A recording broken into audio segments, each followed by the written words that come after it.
പുറപ്പാട് അധ്യായം 21. അവരുടെ മുമ്പാകെ നീ വയ്ക്കേണ്ടുന്ന ന്യായങ്ങളാവിത്. ഒരു എബ്രായദാസനെ വിലയ്ക്ക് വാങ്ങിയാൽ 6 സംവത്സരം സേവിച്ചിട്ട് 7-ാം സംവത്സരത്തിൽ അവൻ ഒന്നും കൊടുക്കാതെ സ്വതന്ത്രനായി പോയിക്കൊള്ളട്ടെ. ഏകനായി വന്നു എങ്കിൽ ഏകനായി പോകട്ടെ. അവന് ഭാര്യ ഉണ്ടായിരുന്നുവെങ്കിൽ ഭാര്യയും അവനോട് കൂടെ പോകട്ടെ.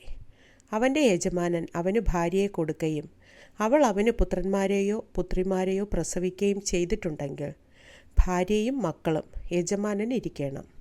അവൻ ഏകനായി പോകണം. എന്നാൽ ദാസൻ, ഞാൻ എൻ്റെ യജമാനനെയും എൻ്റെ ഭാര്യയെയും മക്കളെയും സ്നേഹിക്കുന്നു, ഞാൻ സ്വതന്ത്രനായി പോകയില്ല എന്ന് തീർത്തു പറഞ്ഞാൽ യജമാനൻ അവനെ ദൈവസന്നിധിയിൽ കൂട്ടിക്കൊണ്ടു ചെന്ന് കതകിൻ്റെയോ കട്ടളക്കാലിൻ്റെയോ അടുക്കൽ നിർത്തിയിട്ട് സൂചി കൊണ്ട് അവൻ്റെ കാത് കുത്തി തുളയ്ക്കണം. പിന്നെ അവൻ എന്നേക്കും അവന് ദാസനായിരിക്കണം. ഒരുത്തൻ തൻ്റെ പുത്രിയെ ദാസിയായി വിറ്റാൽ അവൾ ദാസന്മാർ പോകുന്നത് പോലെ പോകരുത്. അവളെ തനിക്ക് സംബന്ധത്തിന് നിയമിച്ച യജമാനന് അവളെ ബോധിക്കാതിരുന്നാൽ അവളെ വീണ്ടെടുപ്പാൻ അവൻ അനുവദിക്കണം. അവളെ ചതിച്ചതുകൊണ്ട് അന്യജാതിക്ക് വിറ്റുകളയുവാൻ അവന് അധികാരമില്ല. അവൻ അവളെ തൻ്റെ പുത്രന് നിയമിച്ചു എങ്കിൽ പുത്രന്മാരുടെ ന്യായത്തിന് തക്കവണ്ണം അവളോട് പെരുമാറണം. അവൻ മറ്റൊരുത്തിയെ പരിഗ്രഹിച്ചാൽ ഇവളുടെ ഉപജീവനവും ഉടുപ്പും വിവാഹമുറയും കുറയ്ക്കരുത്. ഈ 3 കാര്യവും അവൻ അവൾക്ക് ചെയ്യാതിരുന്നാൽ അവളെ പണയം വാങ്ങാതെ വെറുതെ വിട്ടയക്കണം. ഒരു മനുഷ്യനെ അടിച്ചു കൊല്ലുന്നവൻ മരണശിക്ഷ അനുഭവിക്കണം. അവൻ കരുതിക്കൂട്ടാതെ അങ്ങനെ അവൻ്റെ കയ്യാൽ സംഭവിപ്പാൻ ദൈവം സംഗതി വരുത്തിയതായാൽ അവൻ ഓടിപ്പോകേണ്ടുന്ന സ്ഥലം ഞാൻ നിയമിക്കും. എന്നാൽ ഒരുത്തൻ കരുതിക്കൂട്ടി കൂട്ടുകാരനെ ചതിച്ചു കൊന്നതെങ്കിൽ അവൻ മരിക്കേണ്ടതിന് നീ അവനെ എൻ്റെ യാഗപീഠത്തിങ്കൽ നിന്നും പിടിച്ചു കൊണ്ടുപോകണം. തൻ്റെ അപ്പനെയോ അമ്മയെയോ അടിക്കുന്നവൻ മരണശിക്ഷ അനുഭവിക്കണം.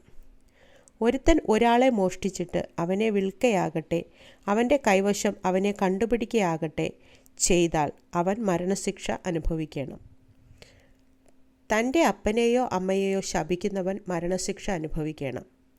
മനുഷ്യർ തമ്മിൽ ശണ്ട കൂടിയിട്ട് ഒരുത്തൻ മറ്റവനെ കല്ലുകൊണ്ടോ മുഷ്ടികൊണ്ടോ കുത്തിയതിനാൽ അവൻ മരിച്ചു പോകാതെ കിടപ്പിലാകുകയും പിന്നെയും എഴുന്നേറ്റ് വടിയൂന്നി വെളിയിൽ നടക്കുകയും ചെയ്താൽ കുത്തിയവനെ ശിക്ഷിക്കരുത്. എങ്കിലും അവൻ അവൻ്റെ മിനക്കേടിനു വേണ്ടി കൊടുത്ത് അവനെ നല്ലവണ്ണം ചികിത്സിപ്പിക്കണം. ഒരുത്തൻ തൻ്റെ ദാസനെയോ ദാസിയെയോ തൽക്ഷണം മരിച്ചു പോകത്തക്കവണ്ണം വടികൊണ്ടടിച്ചാൽ അവനെ നിശ്ചയമായി ശിക്ഷിക്കണം. എങ്കിലും അവൻ 1-2 ദിവസം ജീവിച്ചിരുന്നാൽ അവനെ ശിക്ഷിക്കരുത്. അവൻ അവൻ്റെ മുതലല്ലോ. മനുഷ്യർ തമ്മിൽ ശണ്ട കൂടിയിട്ട് ഗർഭിണിയായ ഒരു സ്ത്രീയെ അടിച്ചതിനാൽ ഗർഭം അലസിയതല്ലാതെ അവൾക്ക് മറ്റൊരു ദോഷവും വന്നില്ലെങ്കിൽ അടിച്ചവൻ ആ സ്ത്രീയുടെ ഭർത്താവ് ചുമത്തുന്ന പിഴ കൊടുക്കണം. ന്യായാധിപന്മാർ വിധിക്കും പോലെ അവൻ കൊടുക്കണം. മറ്റു ദോഷം വന്നിട്ടുണ്ടെങ്കിൽ ജീവനു പകരം ജീവൻ കൊടുക്കണം. കണ്ണിനു പകരം കണ്ണ്, പല്ലിനു പകരം പല്ല്, കൈക്കു പകരം കൈ, കാലിനു പകരം കാൽ, പൊള്ളലിനു പകരം പൊള്ളൽ, മുറിവിനു പകരം മുറിവ്, തിണർപ്പിനു പകരം തിണർപ്പ്. ഒരുത്തൻ അടിച്ച് തൻ്റെ ദാസൻ്റെയോ ദാസിയുടെയോ കണ്ണ് കളഞ്ഞാൽ അവൻ കണ്ണിനു പകരം അവനെ സ്വതന്ത്രനായി വിട്ടേക്കണം. അവൻ തൻ്റെ ദാസൻ്റെയോ ദാസിയുടെയോ പല്ലടിച്ചു തകർത്താൽ അവൻ പല്ലിനു പകരം അവനെ സ്വതന്ത്രനായി വിട്ടയക്കണം. ഒരു കാള ഒരു പുരുഷനെയോ സ്ത്രീയെയോ കുത്തിക്കൊന്നാൽ ആ കാളയെ കല്ലെറിഞ്ഞു കൊല്ലണം. അതിൻ്റെ മാംസം തിന്നരുത്. കാളയുടെ ഉടമസ്ഥനോ കുറ്റമില്ലാത്തവൻ. എന്നാൽ ആ കാള മുമ്പേ തന്നെ കുത്തുന്നതായും ഉടമസ്ഥൻ അത് അറിഞ്ഞുമിരിക്കെ അവൻ അതിനെ സൂക്ഷിക്കായ്ക കൊണ്ട് അതൊരു പുരുഷനെയോ സ്ത്രീയെയോ കൊന്നുകളഞ്ഞാൽ ആ കാളയെ കല്ലെറിഞ്ഞു കൊല്ലണം. അതിൻ്റെ ഉടമസ്ഥനും മരണശിക്ഷ അനുഭവിക്കണം. ഉദ്ധാരണദ്രവ്യം അവൻ്റെ മേൽ ചുമത്തിയാൽ തൻ്റെ ജീവൻ്റെ വീണ്ടെടുപ്പിനായി തൻ്റെ മേൽ ചുമത്തിയതൊക്കെയും അവൻ കൊടുക്കണം. അത് ഒരു ബാലനെ കുത്തിയാലും ഒരു ബാലയെ കുത്തിയാലും ഈ ന്യായപ്രകാരം അവനോട് ചെയ്യണം. കാള ഒരു ദാസനെയോ ദാസിയെയോ കുത്തിയാൽ അവൻ അവരുടെ ഉടമസ്ഥന് 30 ശെക്കേൽ വെള്ളി കൊടുക്കണം. കാളയെ കൊന്നുകളയുകയും വേണം. ഒരുത്തൻ ഒരു കുഴി തുറന്നു വയ്ക്കുകയോ കുഴി കുഴിച്ച് അതിനെ മൂടാതിരിക്കുകയോ ചെയ്തിട്ട് അതിലൊരു കാളയോ കഴുതയോ വീണാൽ കുഴിയുടെ ഉടമസ്ഥൻ വില കൊടുത്ത് അതിൻ്റെ യജമാനന് തൃപ്തി വരുത്തണം. എന്നാൽ ചത്തുപോയത് അവനുള്ളതായിരിക്കണം.